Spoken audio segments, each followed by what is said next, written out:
کیا کہا دعائیں قبول نہیں ہو رہی؟ ہمارا سب سے بڑا مسئلہ یہ ہے کہ ہم دعائیں تو مانگتے ہیں لیکن پھر کامل یقین نہیں ہوتا، سوچتے ہیں پتہ نہیں دعا قبول ہوگی کہ نہیں۔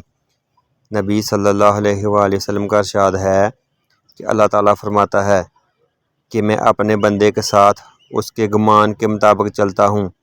دوسری بات یہ ہے کہ ہمیں دعا مانگنے کا طریقہ ہی نہیں آتا۔ دعا کے کچھ اصول ہیں۔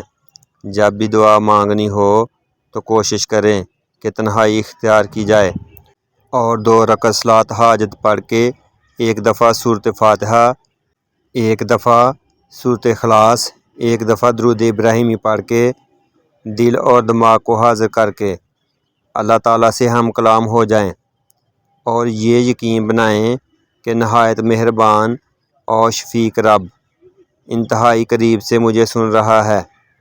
سب سے پہلے اپنے گناہوں کی معافی مانگیں اور پھر اپنی حاجت اس کے سامنے انتہائی عاجزی سے پیش کر دیں۔ رب لا یزل کی قسم، وہ ہم سے 70 مہربان ماؤں سے زیادہ محبت کرتا ہے۔ کوشش کریں کہ 1-2 آنسوؤں کے قطرے بہہ جائیں، یہ آپ کی دعاؤں پر مہر ثابت ہوگی۔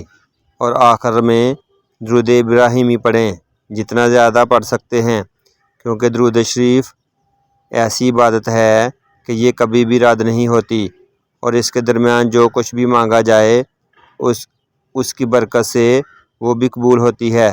نبی صلی اللہ علیہ وآلہ وسلم نے فرمایا، دعاؤں میں بڑی طاقت ہوتی ہے اور جب تم سچے دل سے اللہ تعالیٰ سے مانگتے ہو تو وہ تمہیں کبھی مایوس نہیں ہونے دے گا، کیونکہ تمہارا رب بہت باعزت ہے، اس کو حیا آتی ہے تمہیں خالی ہاتھ واپس لوٹاتے ہوئے۔ جب تم اس سے رحم مانگتے ہو